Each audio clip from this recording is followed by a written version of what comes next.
Alright guys, and welcome to the 67th episode of Below the Bar. In this episode, expect to find out why the Italian people have a crippling stimulant addiction, how the geography of northern Italy lends itself to endurance sports, And what happens when you smuggle Class A drugs into the San Siro. Let's get into it. Are you mic'd up? Yeah, we're rolling, mate. We're fucking rocking and rolling. Sick. Right, so we're back, as you know, because you're listening. And this is effectively an episode about my holiday. Yeah. You know, so call a spade a spade. Yeah. We're going to run through Ed's round the world in 80 days now. Ed's trip to... Round a very specific part of northern Italy in 7 days. Slightly short of 80 days, 5 days. I was going to say India. That was mad, isn't it? A bit of a different place. That'd be a different episode. It would be. I know I haven't been, so it would be a lie. Yeah. So you went to Italy when? A couple of weeks ago now, with the missus. She's Italian, and all of her family are still Exotic. in Italy. So, so I've now got a foothold in Italian culture, basically. So, you know, it kind of shows how against Brexit you are. You've now gone out of your way to get part residency. I've done a Farage. Yeah. Because he's obviously got a German missus, despite all of his kind of Brexit tendencies, and I've been Followed suit. Him being my spiritual hero, I've obviously followed suit. Well, you know, they said to you, look, you can only have 90 days every 3 months in Europe. You're no, biggin. I'm gonna get myself a little foothold. 24/7 access, hotel, motel, holiday inn, mate. Mr. Worldwide. Exactly. So what we're going to do is we're going to riff on the same video that we made in America back at the start of the year, where we basically pondered the kind of the pros and cons of the cultural differences. Yeah, the cultural differences between America and Britain. So we're going to do the same. You know, people like it. Let's make more of it. Yeah. But we're going to do Italian and British culture, which again, there's a lot of contrast. Yeah, I imagine it's probably. Well, top line, are we looking more different or less different than America to? Definitely more different, I think. I would imagine so. Different language, etc. Yeah, closer in proximity, vast cultural chasm. Interesting, that, isn't it? Yeah. Because you would assume that because they're a little bit closer, it's a bit like France. They're fucking just across the way, and they're mega different. Yeah, mega different. The way they live the life, the way and then America, again, because we share a language, really, are pretty similar in a lot of ways. So yeah, basically the way this episode is going to work is I've kind of structured it into 4 different categories with pros and cons for each in relation to Italian culture, and then we can obviously chip in and give our perspective on how the Brits do things in relation to that. Cool. The good news for you guys is this is actually structured. Unlike a lot of the other ones that we've done recently. Yeah, so you actually might take something, to ponder away from this. Unlike most of the things that we put out there. Or at the very least, it'll have a central thread you have to follow. At the very least, it will be coherent. Yeah. Right, okay, so we've got 4 different categories. Let's go for it. And I'll let you pick which one we go into first. We've got lifestyle, cuisine, fitness, obviously, because it's central to both of our existences, and then random. Start with random. Right, start with the least coherent one first. Yeah. Right, okay, so positives. And let's contextualise this. So I have been to multiple different parts of Italy over the years, but this trip was to a place called Busto, which is basically a large town / small city, kind of like attached to the larger kind of urban conurbation of Milan. Right, okay. So give a equivalency in UK geography. So for us, the most obvious comparison is kind of like where we are to Birmingham. I see. Okay. So like realistically, you can drive all the way into central Birmingham and still feel like you're in the same kind of like urban dwelling, but you're actually going through multiple different kind of like towns and boroughs. I got you. Yes, it's sort of outskirts. Yeah. So I don't know what the equivalent to like for Southerners would probably be like Watford to London or something. Right, you know what I mean? It's like a commuter belt town. Yeah. So all of my experiences in the past 5 days are kind of centralised within this region. So there's, if you've got any like Sicilian listeners who are like, this is nothing like my existence. Well, no shit, because I didn't go to Sicily. I think there are. Well, again, this is purely assumptive because I've never been, apart from Rome, I think. But there are massive differences, I think, from either side and north and south, northern and southern Italy. culturally and obviously landscape and all the rest of it. So I think it probably is quite specific to where you went. All of these kind of things we're going to talk about. Yeah, 100%. So quick history lesson. Unlike England or Britain, which has existed kind of uncontested for the best part of about 1,000 years. So we've got that kind of like unified culture, even though there are regional differences. Italy is a much younger nation, and historically it was just a small collection of provinces, all with very unique kind of cultural identities. And now it's all banded together. Yeah, 100%. So like even like Italian as a language is problematic because there are parts of Italy where they still just speak the local dialect. Right. Okay. So they don't even have that kind of like shared language throughout the entire country. Yeah. In some places. Yeah, makes sense. Almost a bit like parts of Spain and kind of like Portugal, etc., where it's still Spanish essentially, but it's but you got like Catalan, and they're very kind of tetchy about their identity, aren't they? And then you've got the Basque region as well, which is its whole there's a few culture. Bits like that in Europe, isn't there, where it was split off and then it became one country. Yeah, I mean we're very lucky to be an island, really, because it has granted us that kind of like security from other warring factions. Identity. Yeah, and we have been able to kind of nurture our own kind of like British culture, and it's obviously gave us a good kind of foundation to then go and invade most of the rest of the world as well. Yeah. Because, you know, for better or for worse. Well, it meant we could have a navy. Yeah. All right. Okay. So random then. Sliding doors. Right. So there's this weird thing. I don't know if this is unique to kind of northern Italy, but instead of having now doors normally open inwards or outwards, what they'll do is the door will just disappear into the wall, so it saves a load of space. Oh, interesting. I like that. That's a good design. So you see the conservatory door, instead of it just kind of disappearing into that glass panel, it'll disappear into the wall. That's genius. Yeah, why aren't we doing that? Yeah. It's so much better, because then like you don't need to worry about where you're putting furniture and stuff. And also, you don't have to worry about whether you're pushing or pulling. Yeah. It's always going to the fucking it's side. just flicking it to the side, mate. That's so much better. I actually thinking this the other day. So the door to the gym is both. It says pull on it, but it's not. both push and pull. Yeah. I think why aren't all doors like that? Yeah. So obviously to extend that, you would just now have them fucking go into the wall. But why wouldn't all doors be just flexible hinges where you can go both ways? Because the amount of times I fucking push a door that's supposed to be pull or pull a door that's supposed to be push, and it's a jarring experience. Yeah.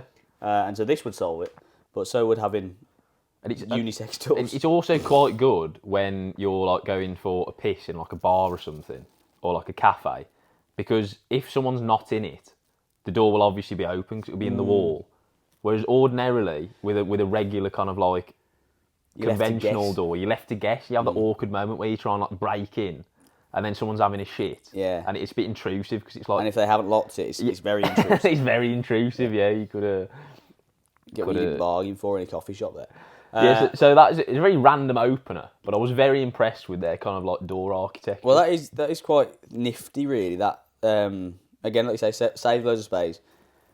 It eliminates a little bit of what you have to fucking worry about. Are they lighter? Because I imagine. Yeah, because they're just on like I don't even know what you'd call it. It's a rail. Just like a rail. Yeah. And also, I assume they're easier to fit because if you've just got like a plaster wall that's hollow. You just put the door in. You just put it in. You don't need to worry about like hinges or anything and making sure it fits in the frame. I wonder if there's like a health and safety probably component to why we have to have that. Yeah. Think about a fire door. Yeah. Really That's not keeping. These doors aren't keeping out fire. That's what I mean. They're not keeping out a match flame, let alone a raging inferno. Exactly. Yeah. So that's probably. They're basically made of balsa wood. An element of it, isn't it? A lot of the architecture in Europe isn't as robust. Yeah, as it is here. Well, we'll get onto this, but ultimately they just don't give as much of a shit about things. Yeah, which has its quite admirable. It has its positives and its negatives, but like in relation to fire safety, ultimately they just don't care. Just don't worry about it. And I don't think they have an issue with kind of like house fires or anything. So maybe I haven't heard about that. Maybe we should just be less nosy about shit. about house fires. Maybe we should be more ignorant about fires and that. Yeah, definitely. That's your takeaway point. You can turn off now. Right. Okay. So another random one. Specific fuel amounts at pump. So like you can just press like £5 or £10, and it will just put that amount of fuel in your car for you. Well, that's quite good. So you don't need to like, you know, do the weird Where you like like get to... where you like feathering Yeah. the throttle at the pump. Yeah. And then you always inevitably go like 1 or 2p under or over. Yeah, that's quite a good idea. Again, it just eliminates a lot of the fucking annoyance. Yeah. I think these things are just like little tiny annoying things that we have to deal with day to day that just jar you out a little bit. But apparently in Italian culture, right, because fuel is more expensive over there, what you'll do, instead of like putting a whole tank in your car, you'll literally just go about putting five or 10 in here or there. Stress me out, that. Yeah, I don't get People it. People do that in this country. It's just, Yeah, no, I'm always I'm a full tanker, mate. Depends. I'm normally a 75%er. I'm a tanker wanker. I'm a 75%. See, that's worse. That's a weird middle No, ground. it's not, because- What? See, if you put 75% in, why haven't you got 100? Because You've got 100, commitment issues. Yeah, basically. 100 is like fucking 65 quid or something. That final 25% is going to just get up and leave you one day. I just can't deal with the fact that my tank costs £65 to fill. So I'm still operating on, Conscientiously object to a full tank. yeah, I'm still operating under the pretense that I have a Seat Ibiza that costs 40 quid to fill. Yeah, So I just yeah. do that and then keep rinse and repeat. Unless I'm doing a long journey and then I'll fill up. But it does break my heart every time. I imagine also, off topic, but if you had like a supercar or a fucking ridiculous car, that would just break you every time, regardless of how much money you make. Yeah. If you had to fill up and it cost 150 quid, you'd be like, oh my god. That, Well, it's just over another- the course of a year. Yeah, it's just another argument to not have a supercar, really. Well, isn't it? yeah. I mean, it's just that'd be insane because mine's nothing special and it's cost fucking 65. But, I mean, I can get behind the Italian attitude towards motor vehicles, really, because they're very much. Arsed. Well, they're like an exaggerated version of us, whereby like they'll just drive. They're not really arsed, not really materialistic about their vehicles on the whole. They'll just get like a banger, for lack of a better phrase, and just drive it into the ground. Yeah. Interesting because a lot of luxury car brands are Italian. There is a weird kind of like polarisation, where they're like kind of Italy is synonymous with the supercar, but a lot of the actual general population Don't don't bother. give a shit. It's like that again in a lot of Europe, though, isn't it? You never really, unless you're in fucking Nice or something, will go around and see loads and loads of unbelievable cars. And whereas, like, if you go to London, It's weird that actually how like a lot of the things that a country is kind of like stereotyped for or synonymous for, actually, a lot of the kind of general population just don't really resonate with it at all. It's like us and the royal family, isn't it? yeah, Yeah, everyone just like projects the royal family onto Brits, but most Brits Don't are give a kind shit. of just like apathetic towards it entirely. Yeah, I think the other thing as well, obviously in this country and I guess extended to America or whatever, having a nice car is a status play, isn't it? Yeah, Whereas, and status will still, because it's just a human thing, the need for status. It'll still be a thing in France, Spain, Italy, whatever. But it seems like it's not. It doesn't manifest in the way of having a car, which is strange, isn't it? Yeah. I wonder what the status, the go to, like status play is in a country like that. yeah. I don't know. I have to ask my missus. It's quite interesting. But I don't think it's cars, or if it is, it's kind of like a smaller proportion of the population who are that way inclined. Or maybe it's city centres potentially. Would be a yeah. little bit more. But anyway, the fuel thing I thought was ingenious because you can still just put as much in as you want, or if you're lazy, and you know that kind of like you just need a quarter of a tank and that's kind of like X amount of pounds or euros, you can just press the button and then like pull the nozzle and then it'll just stop when you Slows hit down. that amount. That's sound. Did you rent a car or did you have? Borrowed the I see. family car. Yeah, that's good. Is off the top of your head, rental car, are they cheaper than they are here, or are they cheaper than normal? No idea, lad. To be honest, Because normally they're fairly reasonable in Europe. This country, the overall road use experience in Italy is a lot worse. Oh, is so it? you can only imagine that they're cheaper right? Okay, because there is no highway code. yeah. Again, synonymous with a lot of Europe. Yeah.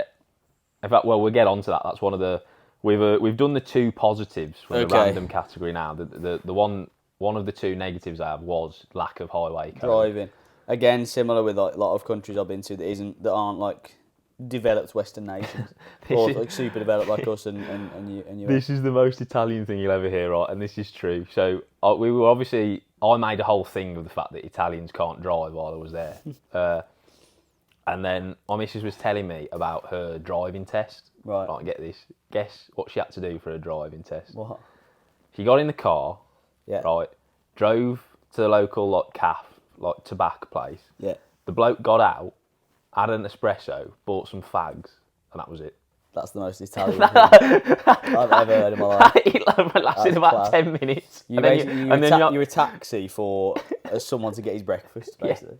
And that's job done. It lasted about 10 minutes. And then after learning that, the whole road use experience made a lot more sense to me. Right, I see. Knowing that people's kind of barrier to entry to get onto an Italian road is a chauffeur for a coffee shop, basically. Yeah. So, did she have to retake a test here? No. That's mental. That is absolutely mental. Because I think, for whatever kind of crossover there is with legislation or whatever, the agreement is like if you've got an Italian licence, it's as valid as Insane. So you can just apply to have a UK licence. So basically, if you're in the UK and you haven't got a licence, go to Italy, get a licence and come back. Yeah, embed yourself with an Italian family. Move to Italy, do your test there, come back, and then Bob's your uncle. Yeah, easy day. Yeah, that's mad. The horn usage as well is very uncomfortable Liberal. for a Brit. Yeah, because it's so liberal. Because obviously we're very kind of like reserved culture, aren't we? Yeah. And it's seen as very passive aggressive if you use your horn. Whereas the horn in Italy is just an extension of your own personality, really. So like you kind of use it very liberally and artistically. Nice. Okay. And it could be a positive or a bad thing again. You've got to interpret that. Yeah, you've got to interpret that. Yeah, it's very much beauty's in the eye of the beholder. It definitely is, and because I'm not privy to kind of the nuances of Italian culture, it was just quite an overwhelming experience. You don't speak horn. Yeah, because I don't speak Italian horn dialect. Yeah. So I wasn't really sure what was going on a lot of the time. Well, yeah, again, like you say, comparatively to this country, it's super different. In Bali, it's the same. Bali's mental. Like, you can't really have any silence on the road. It's always something going on. And they use it almost to preempt them doing something illegal. Basically. If they're going to pull like out, a warning if shot. they're going to pull out, they're just going to fucking beep and tell you, right, I'm coming. But again, in this country, you wouldn't use it almost at all. Yeah, unless someone's almost killed you. Well, in the UK, the idea of the horn is to warn other road users of your presence, isn't it? Yeah. I think. But in Bali, again, they've taken that a bit too literally, because you're supposed to warn people of your kind of road presence if they don't know you're there. If you're potentially in danger of what they're about to do. But what Bali has interpreted that as is I can just do what I want as long as I forewarn people about it. Exactly that. Yeah, that is literally how people drive. So if I just drive around permahorn, then I can do what I want exactly because what I want. people know where I am. Yeah, we were there for like a month, so we started to fucking adopt that method. It does work. It's the same in Italy to a lesser extent because you're approaching a roundabout and there's just loads of horns going off and you don't know if it's like people celebrating a wedding or there's about to be like a road rage incident. Some of the highway code in other countries does blow my mind though. Yeah. Even in the States with that stop sign thing, that was fucking mental. Oh, it's the same in Italy. It's like whoever gets there first. Yeah, and then the left turn at junctions. Yeah, that's weird as well. So like you're on green, but then you still have to give way to pedestrians that are crossing. Yeah. And in America, you were on red. You can still go right. Yeah. Remember? Yeah. That's mad. It's mental. Yes, there's a lot to get your head around, but anyway. Yeah, the distinct lack of highway code as a Brit who comes from a very kind of like reserved driving culture. Yeah. Found that quite uncomfortable. Yeah, I can imagine. I didn't risk driving on Italian roads, even though I did have the opportunity. But I'll save that for another time. And the other negative from the random category, which I think will resonate particularly with you, is there's kind of like a universal women in high heels policy. Right. And some Italian women can be quite tall as it is. Right. Yeah, not the place to go for me then. No. Yeah, stay away. So I was looking up at these kind of like these mythical giants in heels. Good use of words there. That's not the place for me then, because they're probably already fucking 5'8" anyway. Yeah, so let's assume that kind of like they're equal height to you anyway. Like Italian heels are aggressive. Yeah, you're talking a good 3 inch. They're not shallow like heels, then, bad boy. But it was a ski slope. It would be black diamond. Yeah, I need flats. Yeah. For me. So so is that like at all times, or is it just like out for dinner or? It's a lot. So wearing heels in Italian culture is a lot more commonplace than Britain, just because they dress a lot more formally anyway. So like obviously women wear heels in the UK, but it tends to be more if you special occasions or if you kind of like have like a professional occupation and you have to wear kind of like smart business attire for work. Whereas in Italy, you know, you just go to the shops in heels. Mad. Genuinely. Yeah, that's so insane. You can't avoid it. Yeah, I mean, So if you are somewhat insecure about your own height, then don't go. Someone on this over might be, but don't know who that might be. The blokes wear suits everywhere. Yeah, there's a lot of suits. I mean, I ain't gonna lie. I was looking around some blokes and I was like, yeah, you're smart. You know, they are suave. You can see why they are. That stereotype anyway. You can see why Milan is one of the fashion capitals of the world. Yeah. Because there's these people just cutting about like Busto in suits, you know, which is like the equivalent of Dudley, albeit like a lot more upmarket. Yeah. And they're cutting about in a suit on the way to work, probably working a fucking patisserie. You know what I mean? It's like it is that kind of vibe. Yeah.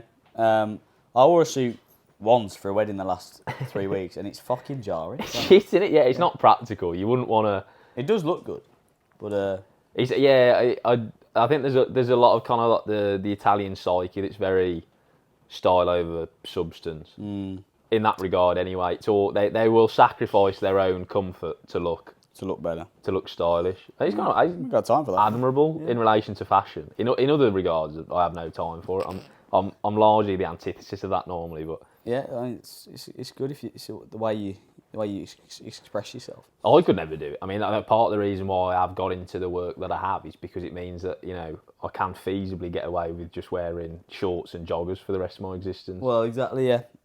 We're technically working now, and I'm not in a suit. Exactly. It would be weird if we were. Have we worn a suit on this yet? No, we'll probably do that, shouldn't we? That'd be good. The 100th episode special, which is probably coming up. We'll do the math Suits in the rain. Shoots it probably will be raining. It's going to be like Step Brothers, you know, when they go to that job interview in tuxedos. Yeah. It'd be like that. I need a tuxedo. Why? Cool as fuck. Don't know where it is. Just do your check-in calls in a tuxedo. Right, so that was the random shit.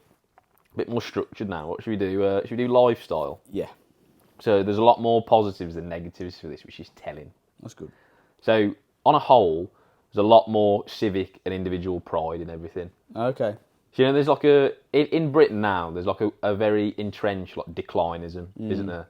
We laugh and joke about how shit Britain is. Yeah, that's very entrenched into the culture, isn't it? Yeah, and it was like we are very self-deprecating anyway, but I think obviously like that negative talk now has just become ingrained. It started out as a joke, and now we have kind of like willed ourselves into. It's like a self-fulfilling prophecy. Yeah, we have actually willed ourselves into Britain being shit. Well, case in point right now. Yeah, well, we're guilty of this actually on the podcast because a lot of our humour is aimed at ourselves and. Yeah, well, Britain, it's self-deprecating, isn't it? It's the same. That is very British. But in Italy, generally, they are a lot more. They take a lot more pride in, you know, being Italian and kind of like where they're from, which is then kind of demonstrated in the fact that everything just looks nicer. Right. You know, there's less rubbish everywhere, and people help each other out more. And again, I've not been to Italy enough, but everywhere in Europe that I've been is similar. Not everywhere, but like most places, like Malaga, super clean everywhere. Yeah. You know, there's no. It's not like you can't equate it to fucking Penzance or Dudley or whatever, because it's not. It's just it looks aesthetically nicer, and I think that just informs your emotion around the place. And so if you lived there, you would inherently have pride in it because of. Yeah. And the other thing is, as well, as obviously in Italy, there's a load of old shit, isn't there? Building-wise. But they've looked after a lot of their kind of like period architecture in the same way that outside of kind of like London and major cities, we haven't really. You know, a lot of our kind of like old architecture, which is kind of like steeped in history and quite interesting, we just let it like rot, decay, basically. You know, maybe not even kind of like accidentally. It might be to do with like funding and stuff. Like we can't afford to. Well, it probably is that. But I think we should take more pride in that because it's interesting. It's far more interesting than a new build, isn't it? They're shit. They are shit, yeah. Well, yeah. I think it's the reason often that Brits go to these kind of places on holiday because they have the history and it's well preserved and it's interesting to go. It's like what we were saying yesterday about fitness. You know how like when you get to a certain age, it's so much easier to maintain your fitness than build it from scratch. Yeah. Basically the same with kind of like culture and architecture. Well, once you let it decay. Like we've already got, we had a great foundation. As in like we had loads of old shit that you just need to kind of like keep on top of. Yeah, the effort to maintain it isn't actually that high. It's so much lower than like letting it fucking decay, and having to knock it down, and then having to rebuild something else. Yeah, that's true. This isn't Britain, but in Barcelona there's that cathedral.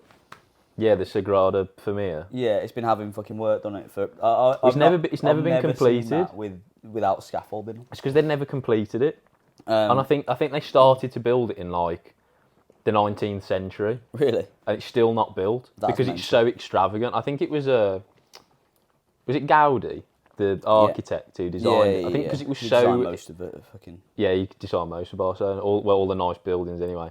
Yeah. But because it was so elaborate and extravagant, I don't think they actually like had the capacity at the time to kind of like fulfill his vision. So he just fucking overshot it. Yeah, but he's like That's mad. In the same way that all builders hate architects, they must have really hated him because he was just like, make this happen, and like with no kind of like no game plan. I mean, a lot of what he's done is fantastic. So I guess you've got to give him credit where credit's due, but he's probably overshot it there, hasn't he? Really? Yeah. He's dead now. So he's just fuck it off.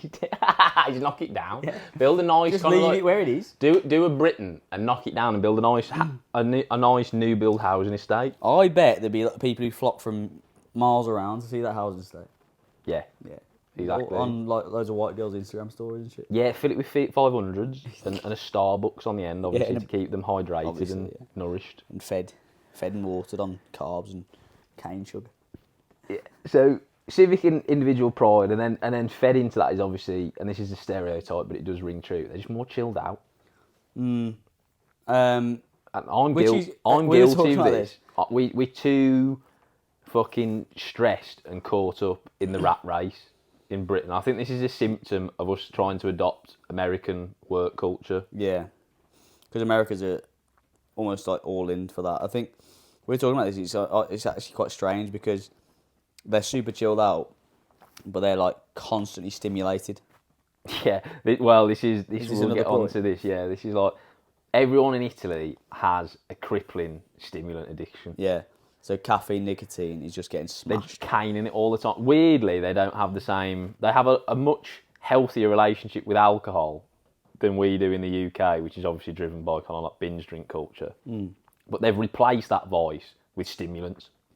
And again, strangely, they're not using it to get anything done. Yes, this is weird. There's this weird kind of like juxtaposition whereby everyone is constantly fucking wired off espressos and smoking 24/7. Well, but they're so kind of laissez-faire about actual work. There's a weird energy given off by a lot of. Well, it's the thing. It's the story they have around like coffee and caffeine will just be different to ours. Ours is caffeine is used as a tool to make you more productive to do more work. They're probably like caffeine is there to enjoy, or espresso is there to enjoy. Yeah, I think like it's not uncommon for someone in Italy to have like 8 espressos a day. That's mental. In the same way that like Brits would have 8 cups of tea a day, which is more kind of sustainable because there's less caffeine. Yeah.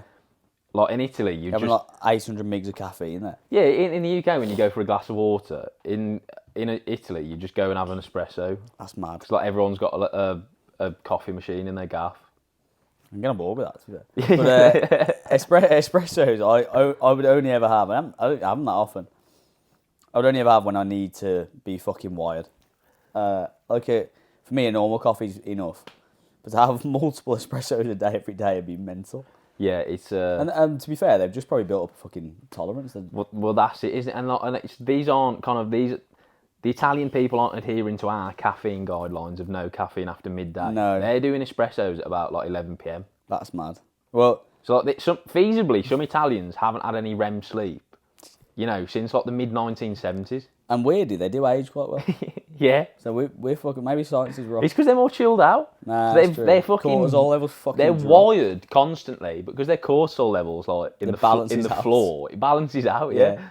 That's funny. Well, it takes about 9 days to reset your caffeine tolerance. So if they've just been for 30 years caning it, these cunts are on Mars. they just You're can't. They can't feel it. You're not resetting that. Yeah. That's just That'll past probably take 9 years. Yeah, it's past the point of no return. That is.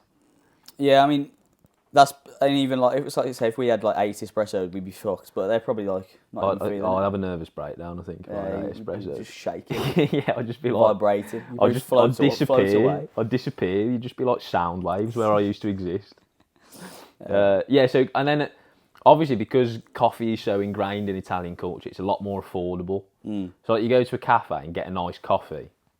It's weird. You have to ask for specific things if you want to recreate like a latte or a flat white in Italy because they're not. They don't do the exist. same everywhere, really. So if you just ask for a coffee, you get an espresso. Yeah. And then the next kind of most common one after that is like cappuccino, which is just frothy. Yeah.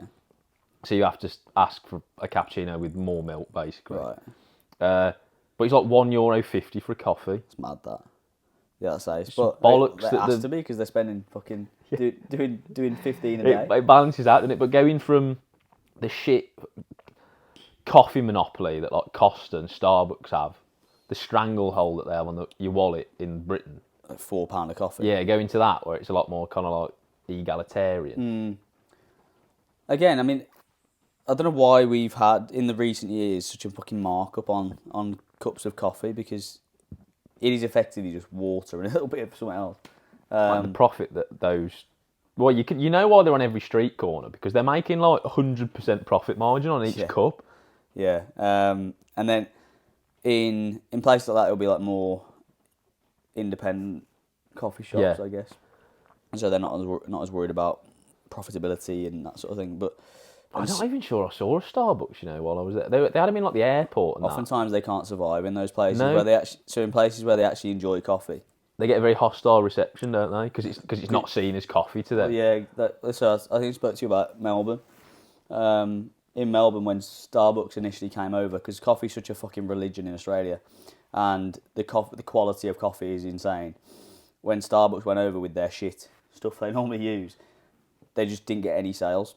So they made such a massive loss that they had to literally extradite from Australia and then come back and open like little shops and then change their coffee beans and that sort of stuff to match up with the quality of the independent stuff. But a lot of times when there's places where coffee is good quality, places like Starbucks, Costa can't survive. Yeah, good. I feel like we've failed in that regard, haven't we? Because we've kind of welcomed them with open arms. Yeah, Fortunately. and they are fucking everywhere now. And we're fucked, yeah, because it's endemic now. And now when independent coffee shops open, they have to be really good, otherwise they won't survive. Because places like Costa and Starbucks and Pret have Well, they have that McDonald's effect where the quality is going to be X, Y, and Z because it's the same everywhere. It's just reliable. Yeah. It might not be the best, but you know what you're going to get. It's going to be a 6 out of 10 everywhere. So you go there instead of chance, the independent gaff, which could go either way. Yeah, 100%. And that's a massive part of their business model is the consistency of what you're going to get. We need to air this actually because we didn't discuss it yesterday. The conversation we were having about McDonald's. Which one? That reel that I saw an individual. Oh, make. yeah. Mr. Casey. Yeah. Amazing name. He's got 3 million followers. Sean Casey. Was he Sean Casey? Sean yeah. Casey, yeah. Actually, our Irish caveat, friend. I did meet him in Ibiza. He's mega sound. But yeah, well, he made a reel I didn't get on board with. That came up on my suggested, and the whole. As we discussed, the whole point of this was to be relatable to people. But like, ultimately, if you're trying to appeal to people who crave McDonald's, then fucking let them go. They're done. Because the whole point of his reel, the whole message of it, and you might have seen it, was like, if you're going to have a McDonald's and you're like trying to lose weight or you're on like a fat loss goal, then just have the McDonald's that you want. Because like one McDonald's as a treat every now and again is better than kind of like you having a McDonald's that you've had to compromise for and it's not actually what you want, basically. I saw that and I thought, you got 3 million followers. You shouldn't actively encourage people to scran McDonald's when people see you as a kind of a role model in the fitness industry. Yeah, and obviously when they're... Because as we know, if you give people an inch, they take a mile. Correct. So what people will see of that is, oh, well, I can have anything. Sean Casey has McDonald's. He says I should just have everything, so... I'll go and order fucking £20 worth of McDonald's. Yeah. And we were saying, that's fine as a message, but you got to ask serious questions of yourself. If your cheat meal for that week or your meal that you're going to have out is fucking McDonald's. Yeah. But yeah, so then the more pressing issue that I then had when I was pondering it is, hold on, if you're kind of like, if like the ultimate in kind of cheat meal and cravings and like if the peak of culinary kind of Enjoyment. Indulgence for you is McDonald's, which even by their own kind of like messaging and marketing is just average and reliable. Yeah. Then like, what are you doing with your time? You know. Well, you've obviously not exposed yourself to actual good food. Yeah. Or maybe you're just cheap. Yeah, you're either cheap or kind of like incredibly uncreative or uncultured, basically. But like, There's a lesson in all of those things. there's so much better for like if you're gonna treat yourself. If you've been like absolutely nailing the gym and your nutrition all week, and you've lost kind of like X amount of pounds or kilos or whatever, and you're on track, and you've kind of like built yourself up to the fact that you can afford to have like a bit of a treat on the weekend. Yeah. And you waste those calories that you've grafted for on a McDonald's. Yeah. Serious questions have to be asked of you. It's also not going to satisfy you from like a satiation point of view either. Because it's so void of macronutrients and micronutrients. It won't make you full, so then you probably want something else that's shit afterwards as well. So that's beside the point. Also, someone like that Sean Casey, who's got a shitload of followers and a decent authority on social media, that reel will have got millions of views. The effect, even it has on me, whenever I see...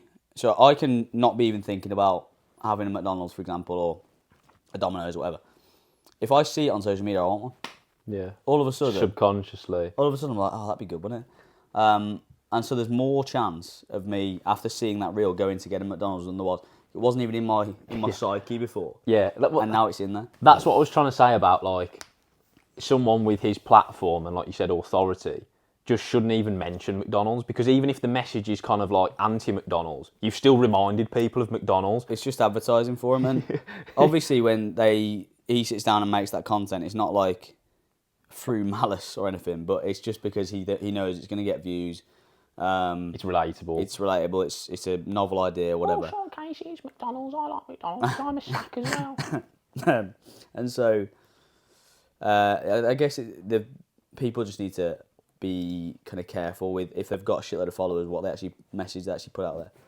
Because I know I fall foul of it sometimes, where I'm not comparing myself to having millions of followers, but people would potentially listen to something I would say. So if I put something out there that's a little bit tongue-in-cheek, for example. Yeah, people take it literally. And people they take don't it have literally. A fucking sense of humour anymore. Then that can be construed in the wrong way. So you have to be careful as to, especially if you're building a little bit of a following, you have to be careful as to what you put out there, because there will, even if it's just a minor percentage of your following, are going to hang on that and take it literally. Yeah. Where were we? That was a mad. That was a tangent, wasn't it? We're on about coffee. We were just on Starbucks, yeah. Yeah. Okay. Right. And so then we might as well segue into nutrition and food now. Okay, yeah, cuisine. So this can be positive or negative depending on kind of your preferences and where you're at with your nutrition. But obviously Italian cuisine is very carb heavy. Yeah. So if you're prepping for a marathon, fantastic. It's the ultimate place to carb load, really. Because you can't move for... Because the sheer availability of carbs is overwhelming, if anything, and the quality of them, more importantly, is amazing.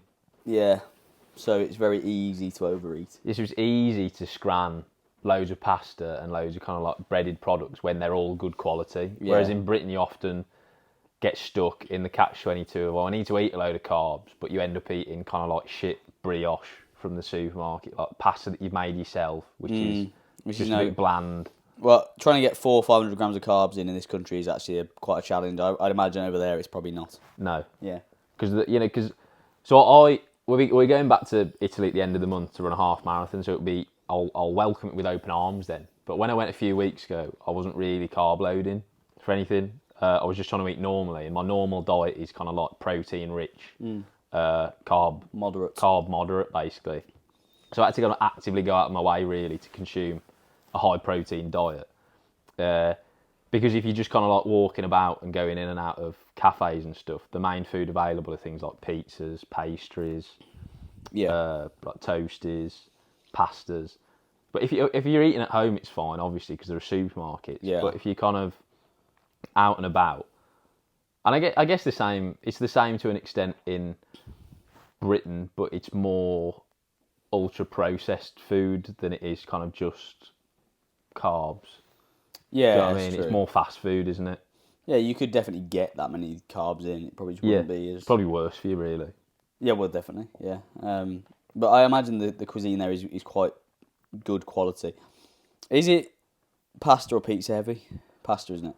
Both. Oh, right. They're both tandem. So if you go to an Italian restaurant, basically half the menu is pizzas, half the menu is pastas. Nothing else. And there might be like Steak. a steak option, or like a sea bass or something. Yeah, so if you're on a diet, look for the fucking sea bass and steak, basically. Yeah.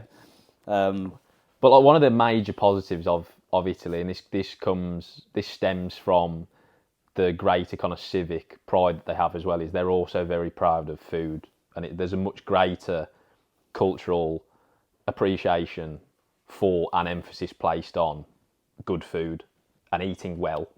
Good quality food. Yeah, and making food a priority, like it's part of... A passion project. Yeah, it's part of kind of like your day, like you'll sit down and have a meal with your family and stuff. It's more of a practice. It's again symptomatic of that work routine and the relationship we have with food, which is like get it done as quick as possible and get back to work.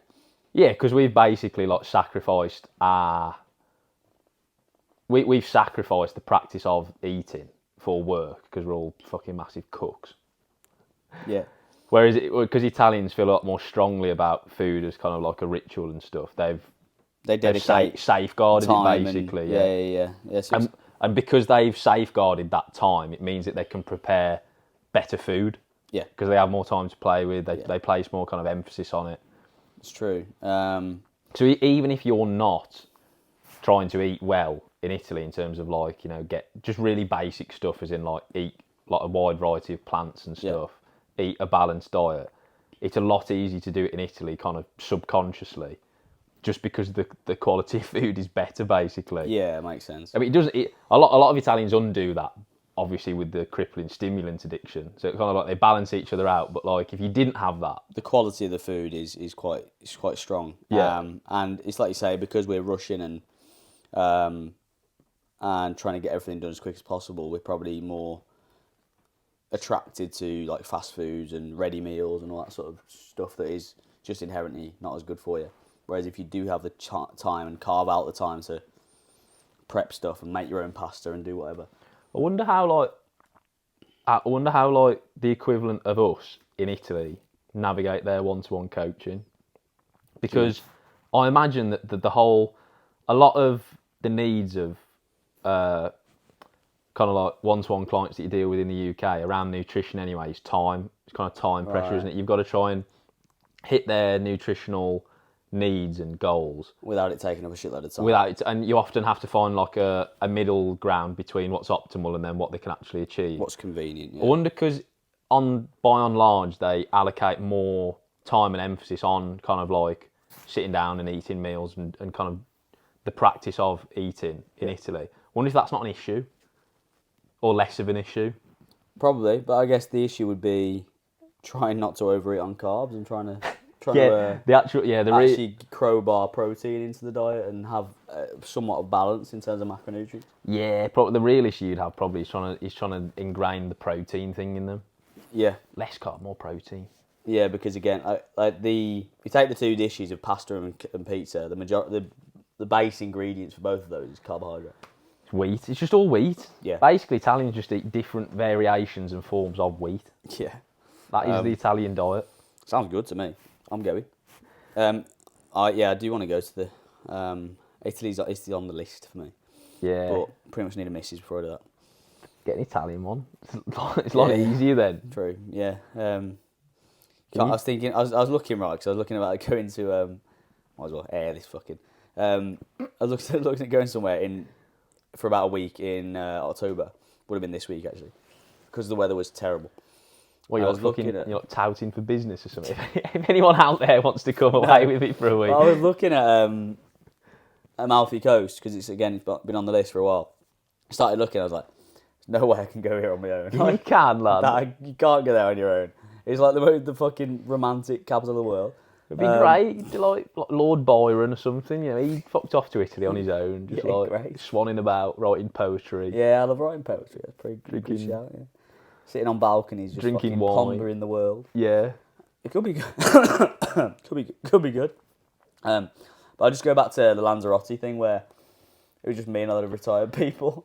It'd be the same thing. Well, yeah, I think you'd be a bit better. Like Lanzarote is very like that. I don't think it would be as extreme on the Amalfi Coast or Italy in general. Maybe not, but the Amalfi Coast looks unbelievable. My sister and my parents have now both been, and I'm fuming because I want to go. Yeah. But yeah, it was going to happen this week, but that brings us neatly into kind of like the final thing, really, which like, and again, this is probably unique to where Erica's family is situated in the north. Yes. But like, they have access to basically every conceivable like environment and terrain that you would want. Yeah, lakes, mountains. So they've got Milan, which is about half an hour away, which is kind of like the metropolis, the city. You're half an hour away from the Alps, so skiing. Yeah. Lake Garda. Yeah. You're 30 minutes from the Swiss border. Mad. So you're on the doorstep of like other European nations as well. So we went into Switzerland one day and just had a mooch about. Like you just. What about where are the Dolomites from there? North. How I think far? actually I don't know. Do you know? They're around. They are northern Italy. Yeah. Yeah, not I don't know, about an hour or so. That's mad. They're fucking. They're unbelievable. Like to be like you say, situated close-ish or kind of proximal to all of those things is insane, isn't it? But I was unpacking it in my mind. Obviously, is like I approach everything from the perspective of a coach, and I was like, no wonder in Italy they're just all mad on like endurance. Endurance races lends itself to kind of like running, cycling, like swimming, but triathlons basically. You've got you drive to Lake Como, swim in Lake Como, ride around Lake Como, run around Lake Como, go home, eat pizza and pasta. Yeah, and eat pizza and pasta before to carb load for the triathlon. Easy. Like bang some espressos beforehand, get some caffeine in you. It's perfect. That's so true. No wonder they're not perfect cheat code for fucking endurance racing. Yeah, it's like no wonder it's not really synonymous with like bodybuilding or kind of like strength training, because it's just like the landscape and the culture. You wouldn't want to lock yourself in a gym to fucking bicep curl, would you? No. You want to be out on a bike doing whatever. So no wonder the culture lends itself more to like endurance sports, because like given the choice between locking yourself away in a gym or going out and like cycling around the Dolomites or whatever, you're like, there's just no comparison. It all feeds in as well, actually, because again, like the diet stuff, loads of carbs feeds into it being good at endurance. Limited protein feeds into not very good at fucking bodybuilding. Yeah, exactly. It just goes to show that like people are always to a certain extent dictated by body illusion. Yeah, they're dictated by their geography and their environment. Yeah, rather than you dictating the geography, it's the other way around. So you got to play the cards that you're dealt. Exactly. It's cool. That's very, very true. There's such a diversity of landscapes there. You've got everything. It's so beautiful as well. Obviously, that half marathon that we're doing at the end of the month is going to be like the most picturesque race I reckon. The one I've ever done, probably will ever do. Yeah. It's especially like flat along the cut. That's be sick. It is just the coastal road. Like literally, if you jump over the barrier, you're in the fucking lake. In the Ogden. Yeah, you're in the Ogden. Well, I thought the ultra I did the other day was pretty picturesque, but that'll fucking smash it, won't it? Yeah. Mad. So yeah, that's it. That's what I got really. They were my main takeaways. Obviously, like I'm returning to, so we can revisit this in small chunks in future episodes if anything comes up in the future. Oh yeah, the only final thing that I wanted to talk about was the football. Oh yeah. Football spectatorship in Italy is very different. So I went to an Inter Milan game, again, because they live about half an hour away from the San Siro. So I was like, well, why the fuck not? Yeah. I got tickets for one of the Champions League. Well, it's they've changed the format, haven't they? But it's basically like the group league games, whatever you want to call it. And they played Red Star Belgrade, so I was like, ooh, it's gonna be tasty. Inadvertently, ended up getting tickets in like the ultra section. Class. So we were right amongst it, as you'd say. And it was an entirely different experience to go to a football game in Britain, for better reasons, I think. Why? So well, it's our own fault basically because we had such a bad reputation in like the 70s and 80s for hooliganism, which then obviously peaked with like Hillsborough in 1989. Things are about to become much more sterile. Yeah, basically they had to entirely sterilise the football spectatorship experience to make it safe, effectively. Yeah. So stadiums had to be a lot more secure. You're obviously not allowed to drink in the stands. You can only drink in the concourse. And we moved to all-seater stadiums to avoid things like crushing and stuff like what happened at Hillsborough. So, and unfortunately, that creates a bit of a sterile environment. In Italy, again, because they don't really give a shit. Yeah. Health and safety is bottom of the pile. Health and safety is bottom of the pile. They're a lot more chilled out. They trust each other. There's none of that, really. So you obviously have all-seater stadiums, but no one adheres to it. So you have seats, you don't sit in them. Right. You can drink in the stands.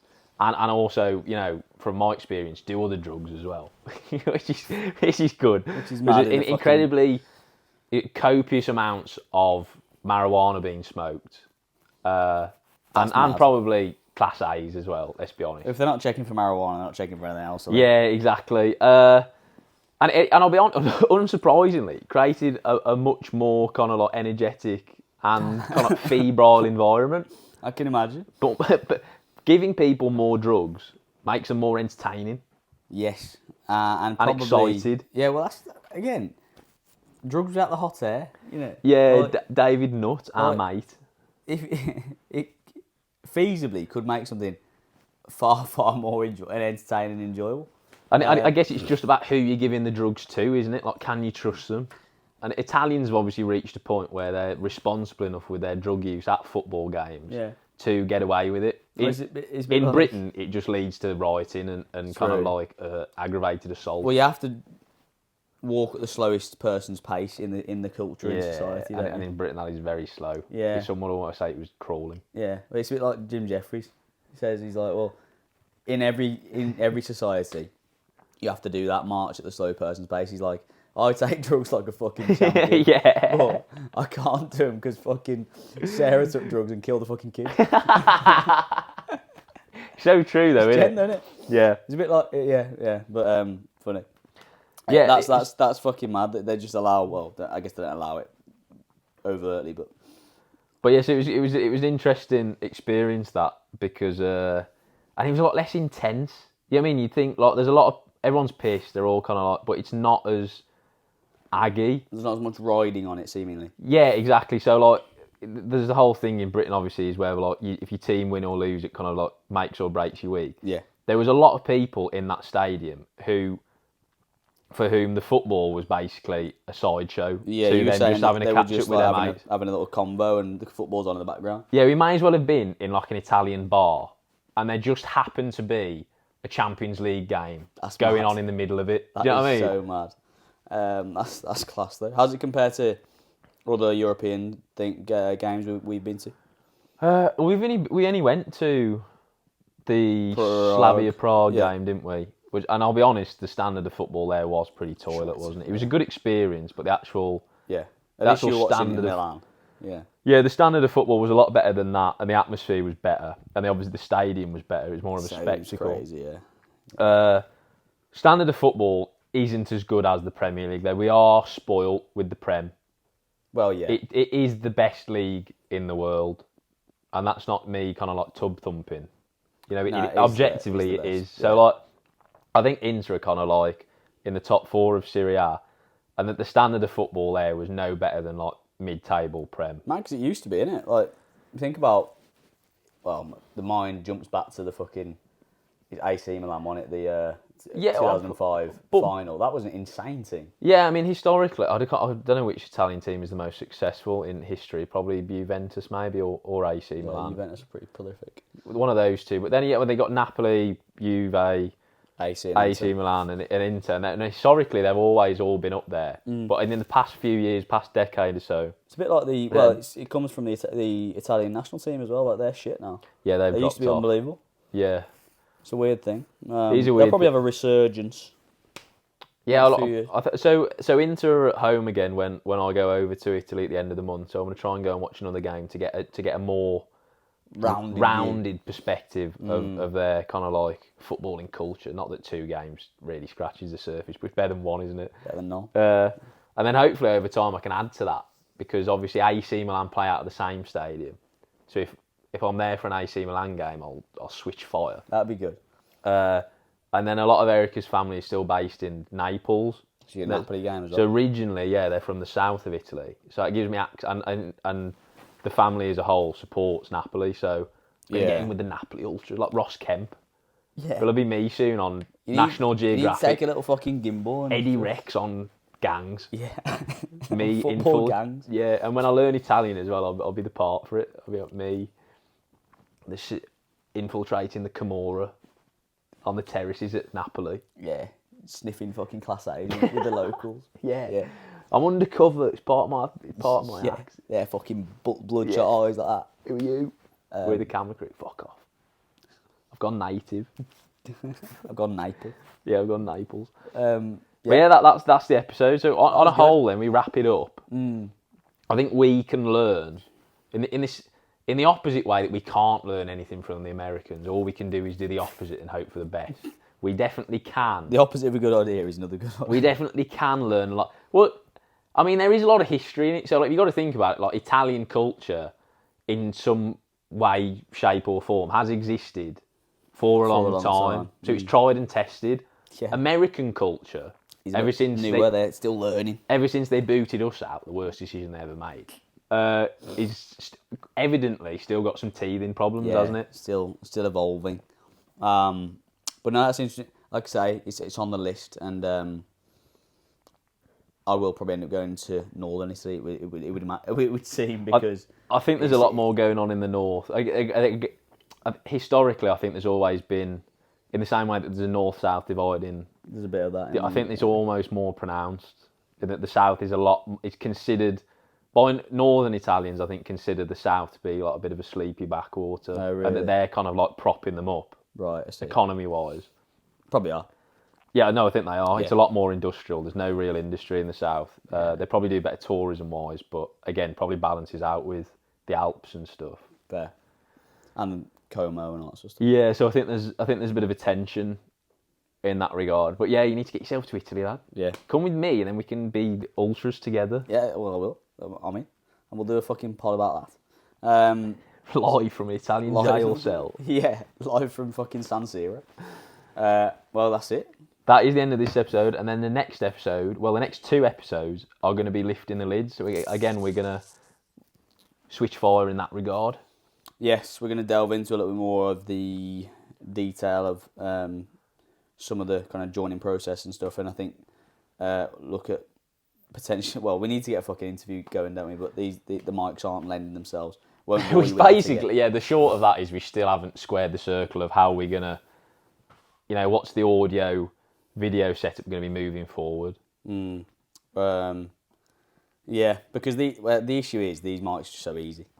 They are, aren't they? It's like an addiction. It's like getting on the brown. Yeah, it's so hard to get off it. Yeah, so easy to heat the spoon. So easy to tap the vein. Tap the vein, yeah. So what we need to do, the podcast equivalent of rehab. Yeah. And then get ourselves back on interviews. Back on solids. Yeah. And unfortunately, I think that the problem is we know now it's going to take some form of financial investment. And that's the barrier.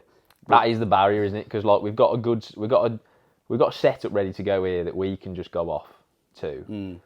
But obviously the interviews will be a lot more beneficial for the listener and more interesting for us, because we just fed up with gobbing off ourselves. Now we want someone else to gob off who's infinitely more interesting. And qualified. Yeah. But the barrier to that is basically getting like a new audio setup or camera, we will basically. Innit? take the plunge at some point.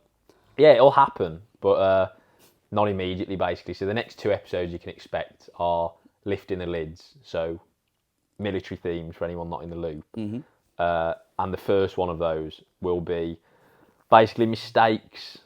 So we've covered the joining process for the Royal Marines anyway before, haven't we? But we're going to cover more broadly, kind of like joining the military, well, the British military anyway.